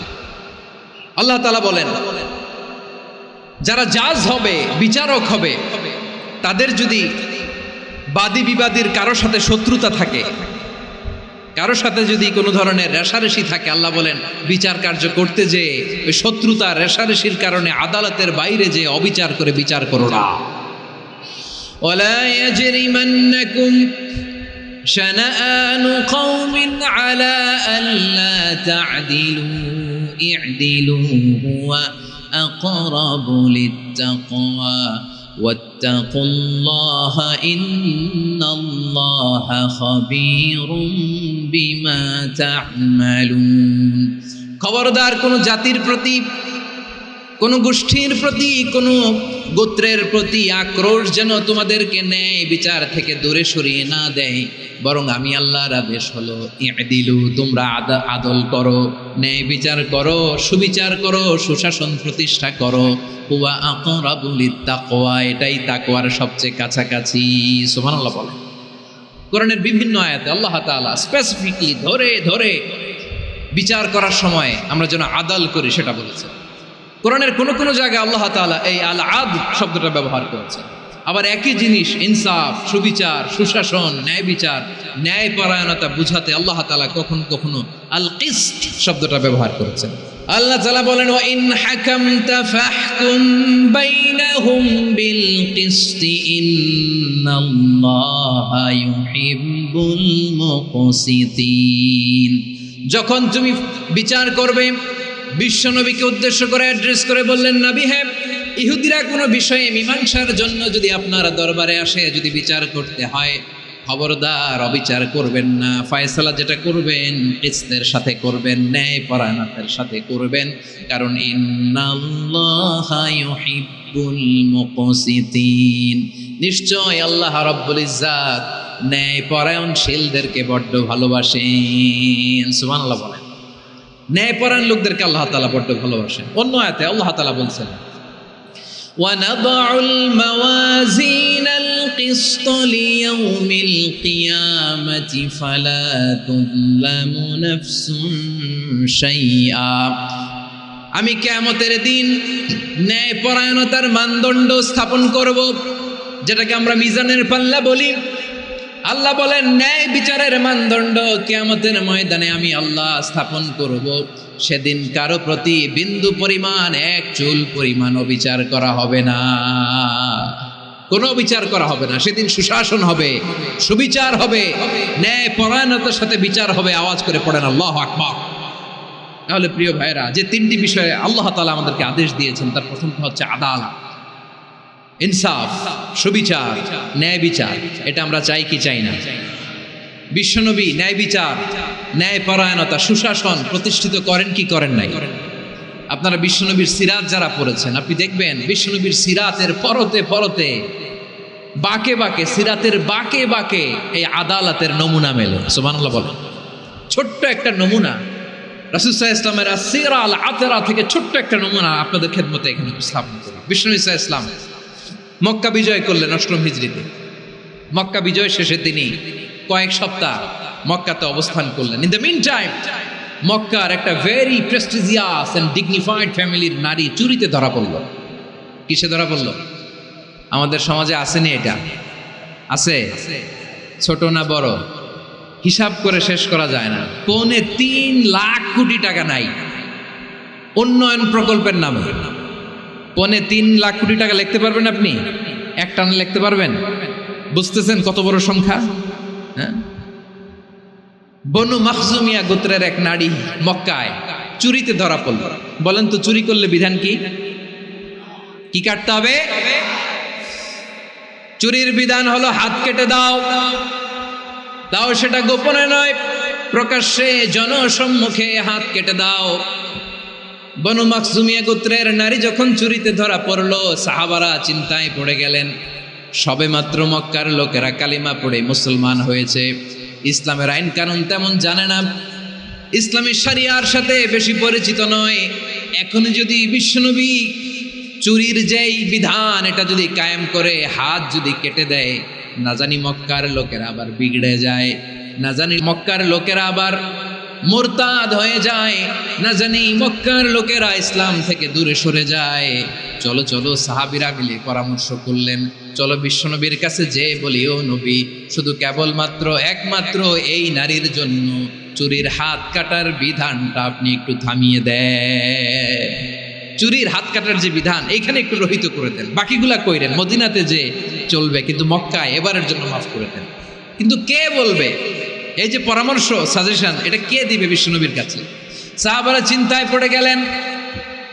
আল্লাহর নবীর সামনে দাঁড়িয়ে আল্লাহর দেয়া হুদুদ, আল্লাহর দেয়া বিধান থামিয়ে দেওয়া, মাফ করে দেওয়া, এই কথা বিশ্বনবীর সামনে বলার সাহস তো কেউ রাখে না। কেউ কেউ বলল, বিশ্বনবীর পালক পুত্র যায়েদ বিন হারেসার সন্তান উসামারে বিশ্বনবী নাতির মতো আদর করে, বড্ড বেশি ভালোবাসে উসামারে। এজন্য সাহাবারা উসামাকে বলতো হিব্বু রাসূলিল্লাহ, বিশ্বনবীর ভালোবাসা। কি বলতো? সাহাবীরা বললেন, বিশ্বনবীর ভালোবাসা হিব্বু রাসূলিল্লাহ, উসামারে পাঠাও। উসামারে বিশ্বনবীর নাতির মতো স্নেহ করে, মায়া করে, ভালোবাসে। আমরা পারবো না, উসামা পারবে। সবাই মিলে ফুলিয়ে ফুসিয়ে ওসামাকে, ছোট্ট ওসামাকে রাজি করালো। ওসামা এমন এমন কথা যে তুমি বিশ্বনবীর কাছে বলতে হবে, পারবা নাকি? ওসামা বলে, পারবো। সাইয়েদনা ওসামা রাদিয়াল্লাহু তাআলা আনহু তরুণ সাহাবী বিশ্বনবীর কাছে গেলেন, যে বললেন, নবী, বনু মাখজুমিয়া গোত্রের এক নারী চুরিতে ধরা পড়েছে, এবারের জন্য কি এই মহিলাটারে মাফ করে দিলে হয় না? এবারের জন্য একটু ক্ষমা করা যায় না নবী?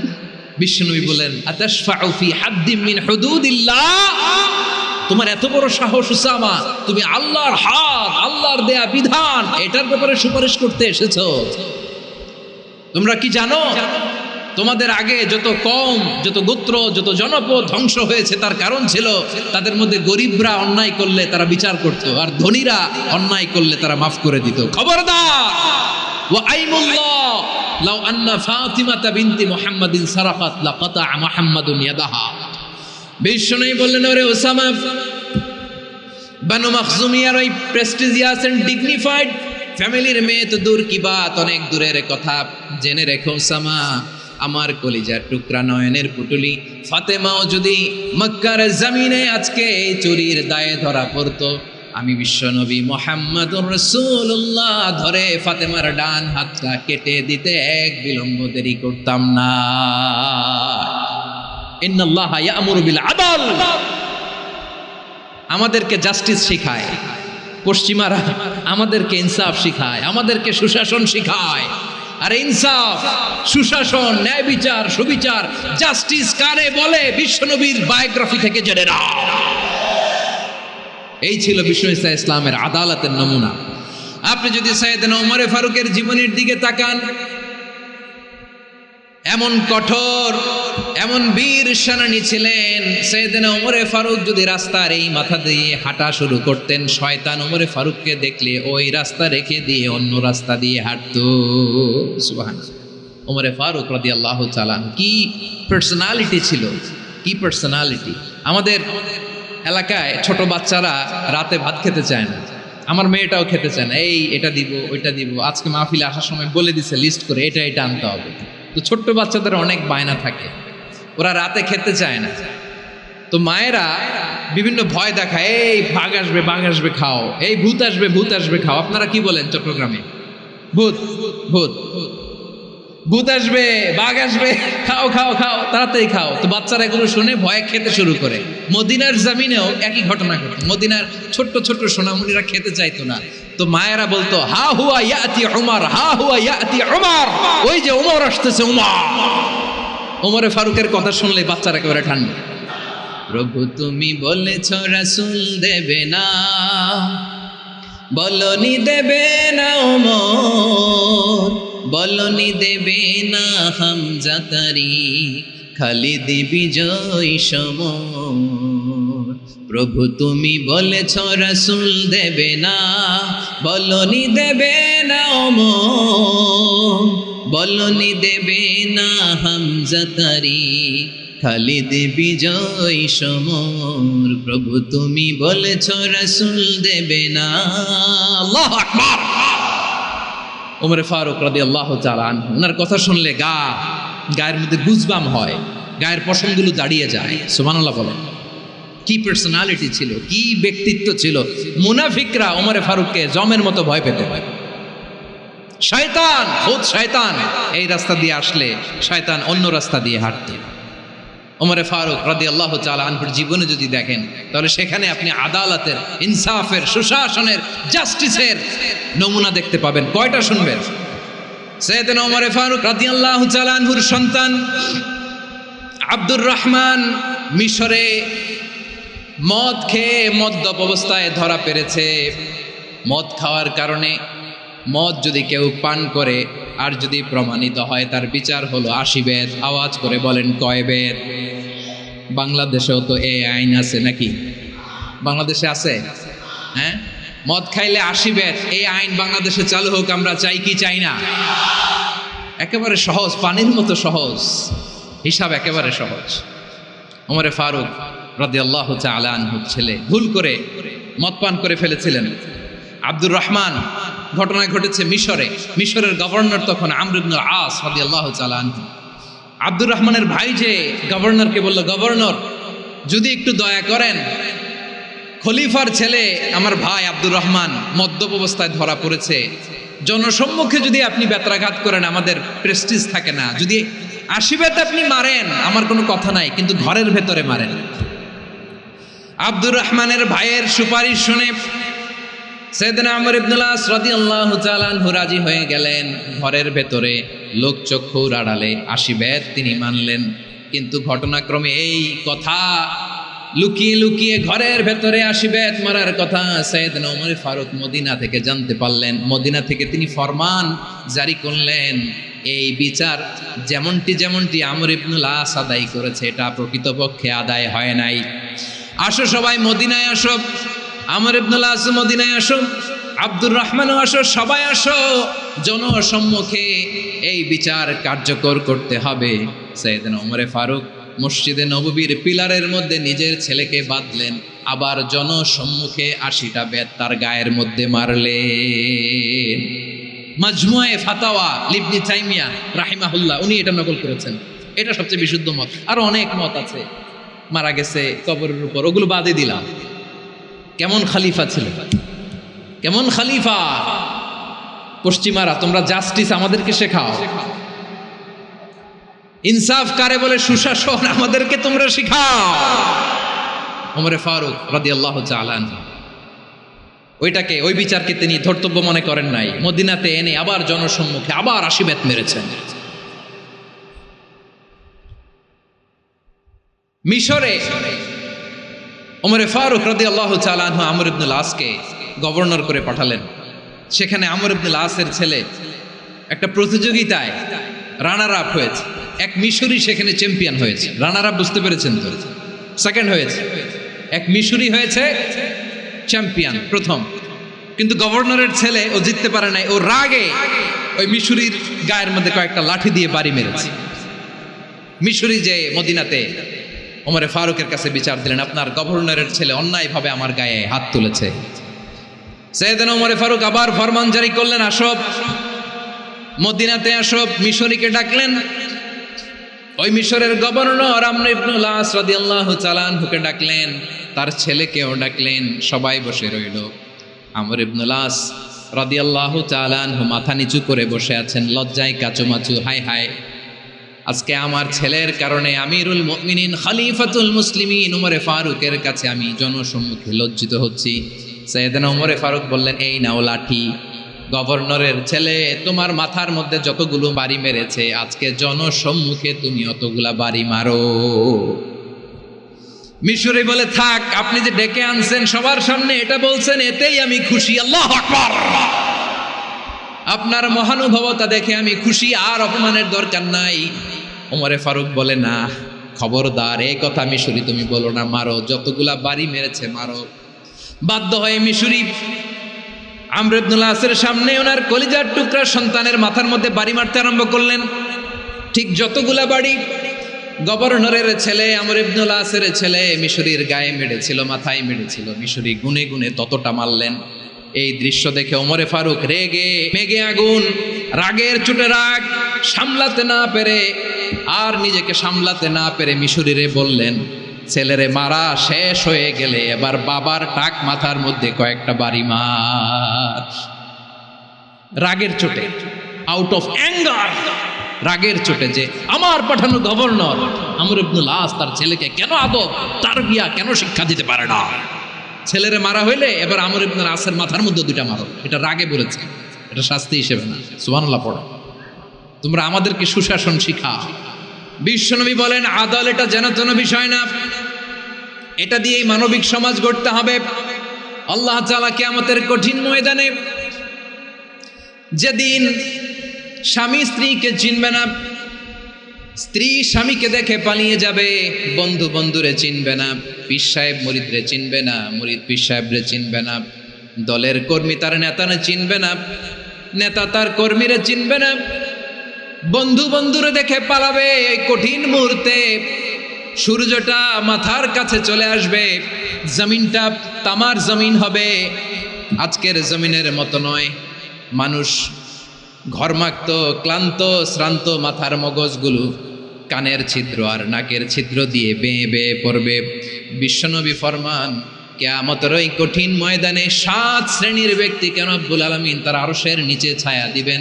তার মধ্যে প্রথম শ্রেণীর ব্যক্তি হলো ইমামুন আদিল, যে ইনসাফের সাথে বিচার করে, যে জাস্টিস সমাজে সার্ভ করে, যে সুশাসন নিশ্চিত করে, ওই ইমামুন আদিল। আদিল শব্দটা বুঝছেন না? ইন্নাল্লাহা ইয়া'মুরু বিল আদল, পাইছেন? আদিল। 7 শ্রেণীর ব্যক্তিকে আল্লাহ তাআলা সুশীতল আরশের নিচে ছায়া দিবেন, যেদিন তার দেয়া ছায়া ছাড়া কোনো ছায়া থাকবে না। এর প্রথম হচ্ছে ইমামুন আদিল, ন্যায়পরায়ণ শাসক। চিল্লায় বলেন সুবহানাল্লাহ। আবার বিশ্বনবী বললেন ইন্নাল মুকসিতিনা ইনদাল্লাহি আলা মানাবির মিন নূর আন ইয়ামিনির রহমান। কিয়ামতের দিন যারা ন্যায়পরায়ণ হিসেবে আল্লাহর সামনে দাঁড়াবে, কিয়ামতের দিন রব্বুল আলামিন তার আরশের ডান দিকে ওই ন্যায়পরায়ণ লোকদের জন্য আরশের ডান দিকে একটা নূরের মিম্বারে তাদেরকে বসার সুযোগ করে দিবে। আল্লাহর আরশের ডান দিকে ন্যায়পরায়ণ লোকদের জন্য আল্লাহ তাআলা নূরের মিম্বার বানাবে। 4টে কেন কথা মনে করেছেন? আল আদাল, জাস্টিস। ইন্নাল্লাহা ইয়া'মুরু বিল আদল। আল্লাহ তাআলা এই আদালতের নির্দেশনা দেয়, সুবিচার, সুশাসন। প্রিয় ভাইয়েরা, এটা আমরা বাংলাদেশে চাই কি চাই না? এই যে অরাজকতা, এই যে অন্যায়, এই যে জুলুম, এই যে ইনকনসিস্টেন্সি সমাজের অসঙ্গতির প্রধান কারণ জাস্টিস নাই, সুবিচার নাই, সুশাসন নাই। শেষবারের মতো আওয়াজ করে বলেন তো, আমরা বাংলাদেশে আদল চাই কি চাই না? তাহলে প্রথম নির্দেশনা শেষ। আল্লাহ তাআলা তোমাদেরকে আদলের আদেশ দেন। এরপরে আল্লাহ বললেন আমি তোমাদেরকে ইহসানের আদেশ দেই। ইন্নাল্লাহা ইয়া'মুরু বিল আদলি ওয়াল ইহসান। আমি তোমাদেরকে যেমনি আদলের নির্দেশনা দেই, তেমনি ভাবে তোমাদেরকে ইহসানের নির্দেশনা দেই। ইহসান, আওয়াজ করে সবাই বলেন তো ইহসান। ইহসান মানে কারো প্রতি সফট হার্টেড হওয়া, মহানুভব হওয়া, অনুগ্রহ পরায়ণ হওয়া, অনুগ্রহশীল হওয়া, একে অপরের প্রতি দয়াদ্র হওয়া। একে অপরের প্রতি দয়াদ্র অনুগ্রহশীল হওয়া ছাড়া মানবিক সমাজ কশিনকালেও গঠন করা সম্ভব না। প্রিয় ভাইয়েরা, সুন্দর আচরণ দিয়ে, ইহসান দিয়ে যা জয় করা যায়, নরম আচরণ দিয়ে যেটা অর্জন করা যায়, কঠোরতা দিয়ে সেটা পারা যায় না। বিষ্ণু ঈসা ইসলাম ইহসান দিয়ে, কোমল আচরণ দিয়ে, তার অনুগ্রহ দিয়ে তিনি অনেক কাফিরের হৃদয়কে জয় করে ফেলেছেন। সাইয়েদনা সুমামা ইবনে উসাল রাদিয়াল্লাহু তাআলা আনহুর কথা মনে পড়ে যায়। তিনি ছিলেন ইয়ামামার বাদশা। মদিনাতে বিশ্বনবীকে হত্যা করার নিয়তে এসেছিলেন। গোপনে গোপনে বিশ্বনবীকে হত্যা করে আবার ইয়ামামাতে তিনি ফিরে যাবেন। কিন্তু কি অবাক করা কাণ্ড, হত্যা করতে পারে নাই, সাহাবাদের হাতে তিনি ধরা পড়ে গেলেন। সাইয়েদনা সুমামা ইবনে উসাল রাদিয়াল্লাহু তাআলা আনহু হত্যার নিয়তে আসলেন, কিন্তু হত্যা করতে পারলেন না। সাহাবারা ওনাকে ধরে ফেললেন, ধরে মসজিদে নববীর পিলারের মধ্যে বেঁধে রাখলেন। সুমামা ইবনে উসাল, সিরাত থেকে শুনবি, সিরাত থেকে শোনাচ্ছি, রাদিয়াল্লাহু তাআলা আনহু ইয়ামামার অধিপতি ছিলেন। বিশ্বনবীকে হত্যার জন্য আসছেন, ধরা পড়ে গেছেন, এখন মসজিদে নববীতে বেঁধে রাখছে, তার মানে বন্দী। এখন স্ট্যাটাস কি? বন্দী, ক্যাপটিভ। তো বিষ্ণু ঈসা ইসলাম সাহাবাদেরকে বললেন তার খোঁজ খবর নিও, সুমামা ইবনে উসালের খোঁজ খবর নিও। সাহাবারা বলেন, ইয়া রাসূলুল্লাহ, আপনাকে হত্যা করতে এসেছে, তার তো কঠিন ক্যাপিটাল পানিশমেন্ট হওয়া দরকার, কঠিন শাস্তি হওয়া দরকার। বিশ্বনবী বললেন, না, আমি যেটা জানি তোমরা সেটা জানো না, তোমরা সুমামার সাথে ভালো আচরণ করো। বিশ্বনবী সুমামার কাছে গেলেন। প্রথম দিন যে তিনি কালেমার দাওয়াত দিলেন, ইমানের দাওয়াত দিলেন, ইসলামের দাওয়াত দিলেন, রিসালাতের দাওয়াত দিলেন, আখিরাতের দাওয়াত দিলেন। পরের দিন যে বিশ্বনবী সালাতের দাওয়াত দিলেন, যাকাতের দাওয়াত দিলেন, ইসলাম কি, কিভাবে, কেমন করে পালন করতে হয় চমৎকার আর্টিকুলেট করতে শুরু করলেন। তন্ময় হয়ে সুমামা ইবনে উসাল রাদিয়াল্লাহু তাআলা আনহু বিশ্বনবীর কথাগুলো শুনতে আরম্ভ করলো। একদিন নয়, 2 দিন নয়, টানা 3 দিন বিশ্বনবী সুমামার কাছে ইসলামকে প্রেজেন্ট করেছেন, উপস্থাপন করেছেন। আওয়াজ করে বলেন, কয় দিন? 3 দিন। 3 দিন মসজিদে নববীতে বাধা। আর সাহাবীদেরকে বললেন, তার খোঁজ খবর নিও, তোমরা যে রুটি বানাও এর মধ্যে সবচেয়ে ভালো আটার রুটিটা তারে দিও, সবচেয়ে রিফাইন্ড খেজুর, যেটা পিওর খেজুর, এটা তারে দিও। আর বিশ্বনবী নিজের উট থেকে দুধ দহন করে ওনার বাড়ির এক কর্মচারীকে বলেছেন, দুধ দহন করে সুমামার জন্য নিয়ে যাবে। সুবহানাল্লাহ পড়বেন না? সবাই তো অবাক, ইয়ামামা থেকে আসছে নবীকে হত্যা করতে, বিশ্বনবী দেখে তারে জামাই আদর করে। 1 দিন নয়, 2 দিন নয়, টানা 3 দিন বিশ্বনবী এভাবে সুমামার কাছে যেয়ে ইসলামকে প্রেজেন্ট করতে আরম্ভ করলেন, ইসলামকে উপস্থাপন করতে শুরু করলেন। আর তাকে চমৎকার এন্টারটেইনমেন্ট, আপ্যায়ন দিতে আরম্ভ করলেন। টানা 3 দিন যখন ইসলামের দ্য বিউটিজ অফ ইসলাম, ইসলামের সুমহান বাণী, সৌন্দর্য তার কাছে উপস্থাপন শেষ, তাকে আপ্যায়ন শেষ, বিশ্বনবী বললেন সাহাবাদেরকে, যাও এবার সুমামার হাতের পায়ের রশি দুটো খুলে দাও। সাহাবারা তর্ক জুড়ে দিলেন, লা ইয়া রাসূলুল্লাহ, এমনটা করবেন না, তো ভয়ঙ্কর ভয়ঙ্কর খুনি, কি জানি কি হয়ে যায়। বিশ্বনবী বললেন, না, তার হাতে পায়ের রশিগুলো খুলে দাও। সাহাবারা বিশ্বনবীর কথা মতো তার হাতে পায়ের রশিগুলো খুলে দিল। সুমামা মুহূর্তের মধ্যে মসজিদে নববী থেকে বের হয়, ইয়ামামায় ফিরে না যে মসজিদে নববীর পাশে একটা খেজুর বাগান ছিল, সেখানে চলে গেলেন। সেখানে একটা ছোট্ট কুয়া ছিল, কুয়ার পানি দিয়ে তিনি গোসল করলেন। সুবহানাল্লাহ পড়েন। কুয়ার পানি দিয়ে গোসল করে মসজিদে নববীর সামনে এসে বিশ্বনবী এবং সাহাবাদের সামনে দাঁড়িয়ে সাব্বাবা উঁচু করে বললেন, আশহাদু আল্লা ইলাহা ইল্লাল্লাহ ওয়া আশহাদু আন্না মুহাম্মাদান আবদুহু ওয়া রাসূলুহু। আমি সাক্ষ্য দিচ্ছি আল্লাহ ছাড়া কোনো ইলাহ নাই, আর মুহাম্মদ আল্লাহ তাআলার প্রেরিত বান্দা এবং রাসূল। প্রিয় ভাইয়েরা, ইহসান দিয়ে যা জয় করা যায়, কঠোরতা দিয়ে সেটা কঠিনকালেও জয় করা যায় না। আওয়াজ করে বলেন, ঠিক কি না? এবার সুমামা দাঁড়িয়ে বলে, ওগো নবী, আমি তো কালিমা পড়ে মুসলমান হয়ে গেলাম, এবার শোনেন, এই মুহূর্তের আগে আপনার চেহারার চাইতে নিকৃষ্ট কোনো চেহারা আমার কাছে ছিল না, কিন্তু শাহাদা পাঠ করার পরে আপনার চেহারার চাইতে উত্তম শ্রেষ্ঠ কোনো চেহারা আমার কাছে আর নাই। ও নবী, আজকের দিনের আগে ইসলাম ধর্মের চেয়ে নিকৃষ্ট অপছন্দনীয় কোনো ধর্ম আমার কাছে ছিল না, কিন্তু এই মুহূর্ত থেকে ইসলামের চেয়ে সেরা শ্রেষ্ঠ পছন্দনীয় কোনো ধর্ম আমার কাছে নাই। নবী গো, আজকের দিনের আগে মদিনার চাইতে অপছন্দনীয় নিকৃষ্ট কোনো শহর আমার কাছে ছিল না, কিন্তু এই মুহূর্তের পর থেকে মদিনার চাইতে কোনো শ্রেষ্ঠ শহর আমার জানা নাই। সে ছিল গমের বড় ডিলার, গম বেচতো। কি বেচতো? তার গম কিনে মক্কার লোকেরা রুটি খাইতো। সে ঘোষণা দিল, আজকে থেকে মক্কাবাসীদের জন্য সব গম আমি হারাম করে দিলাম, মক্কাবাসী এখন না খেয়ে মরে। সুবহানাল্লাহ পড়বেন না? মক্কাবাসী বিশ্বনবীর কাছে আসলেন, এসে বললেন, মুহাম্মদ, আমরা তো তোমার ভাই, তোমার চাচা, তোমার ভাতিজা, তোমার আত্মীয়, তুমি সুমামারে বলো সে যেন আবার গমের সাপ্লাই মক্কার জন্য অনুমতি দিয়ে দেয়। বিশ্বনবীর অনুমতি ক্রমে সুমামা আবার মক্কাতে গম পাঠাতে শুরু করলো। পড়েন সুবহানাল্লাহ। ইহসান, ইহসান দিয়ে আপনি যেটা জয় করতে পারবেন, you can win the heart of your enemies. ইহসান দিয়ে আপনি আপনার শত্রুর হৃদয়কে জয় করতে পারবেন। এজন্য আল্লাহ বললেন, ওয়া আনফিকু ফি সাবিলিল্লাহি ওয়া লা তুলকু বিআইদিকুম ইলাত তাহলুকা ওয়া আহসিনু ইন্নাল্লাহা ইউহিব্বুল মুহসিনিন। তোমরা আল্লাহর রাস্তায় দান করবে আর নিজেরা নিজেদেরকে ধ্বংসের হাতে ঠেলে দিও না। তোমরা একে অপরের প্রতি ইহসান করবে, কারণ ইহসানকারীদেরকে আল্লাহ বড্ড ভালোবাসেন। সুবহানাল্লাহ পড়েন। আবার সূরা রহমানে আল্লাহ বললেন হাল জাযাউল ইহসানি ইল্লাল ইহসান ফাবিআইয়ি আলা, সবাই পড়েন ফাবিআইয়ি আলাই রাব্বিকুমা তুকাযযিবান। ইহসানের প্রতিদান হিসেবে ইহসানি হয়। বিশ্বনবী সুমামার প্রতি যেমন ইহসান করেছেন, সুমামাও ঠিক তেমন ইহসান ফিরিয়ে দিয়েছে। ঠিক কিনা বলেন? তাহলে এক নম্বরে হচ্ছে ন্যায় বিচার, দুই নম্বরে সবাই বলেন ইহসান, সদাচরণ। ইহসান দুই ধরনের প্রিয় ভাইরা, ইহসান ফিল ইবাদা, ইহসান ফিল মুআমালা। ইহসান ফিল ইবাদা হচ্ছে একাগ্র অনুভবে ইবাদতে ডুব দেওয়া, এর নাম ইবাদতের ইহসান। সুবহানাল্লাহ পড়ো। বিশ্বনবী বলেন ইহসান মানে কি জানো নাকি? হাদিসে জিবরিলে সাইয়েদনা জিবরিল আলাইহিস সালাম বিশ্বনবীকে বললেন আখবিরনি আনিল ইহসান, নবী আমাদেরকে বলেন ইহসান মানে কি?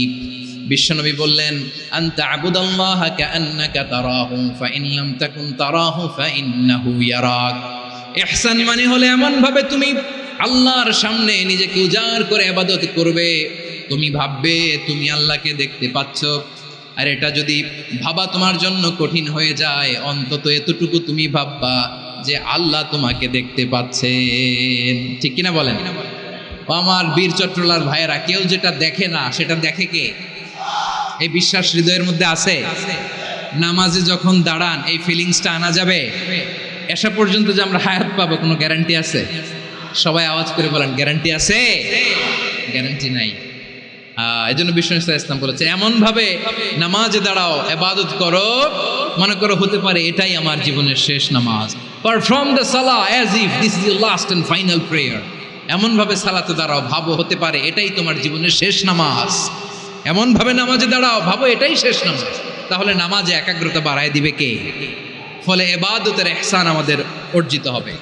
আর মুআমালাতে ইহসান হলো, বিশ্বনবী বলেন ইন্নাল্লাহা তাবারাকা ওয়া তাআলা কাতাবাল ইহসানা আলা কুল্লি শাই ফাইদা কাতালতুম ফাআহসিনুল কিতলা ওয়া ইযা যাবাহতুম ফাআহসিনুয যাবহা ওয়ালিউহিদ্দা আহাদুকুম শাফরাতাহু ওয়ালিউরিহ যাবিহাতাহু। ইহসান দুই ধরনের, আওয়াজ করে বলতে হবে কয় ধরনের? একটা হচ্ছে ইহসান ফিল ইবাদা, ইবাদতে ইহসান। ইবাদতে ইহসান কি? একাগ্র অনুভব দিয়ে ইবাদত করা, মন প্রাণ দিয়ে ইবাদত করা। আর মুআমালাতে ইহসান কি? সব কাজে, দৈনন্দিন কাজে, কর্মে, সামাজিক অ্যাক্টিভিটিতে কোমলতা প্রদর্শন করা, অনুগ্রহের সাথে সবকিছু করা। আল্লাহ তাআলা ইন্নাল্লাহা তাবারাকা ওয়া তাআলা কাতাবাল ইহসানা আলা কুল্লি শাই, তিনি সব কিছুর ব্যাপারে ইহসানকে আবশ্যক করেছেন। সবকিছু, মুমিনের সব কাজে ইহসানের পরশ থাকবে। ওয়া ইযা কাতালতুম ফাহসিনুল কিতলা, বিষ্ণুই বলেন তুমি যখন কাউকে হত্যা করো ইহসানের সাথে করো। সুবহানাল্লাহ পড়বেন না? যখন হত্যা করো তখনও ইহসানের সাথে। আচ্ছা হত্যা করবো আবার ইহসান আসবে করতে করে, তো মেরেই ফেলবো আমি। আল্লাহ, ও ভাই একজন খুন করেছে, খুনি, রাষ্ট্রীয় আইনে তার শাস্তি হয়েছে ডেথ পেনাল্টি, মৃত্যুদণ্ড। এখন মৃত্যুদণ্ড দেখে আপনি যেমনি মন চায় তেমনি মারবেন লোকটারে? ওর নাক কেটে ফেলতে পারবেন? ওর কান কাটতে পারবেন? ওর চোখ উপড়ে ফেলতে পারবেন আপনি? যেমন মন চায় তার অঙ্গহানি করা যাবে না। ইহসানের সাথে তাকে হত্যা করা। সুবহানাল্লাহ, this is Islam, this is the true essence of Islam. ওয়া ইযা যাবাহতুম ফাহসিনুয যাবহা, যখন জবাই করবে তখনও ইহসানের সাথে জবাই করবে। করবো জবাই, ওইখানেও নাকি ইহসান।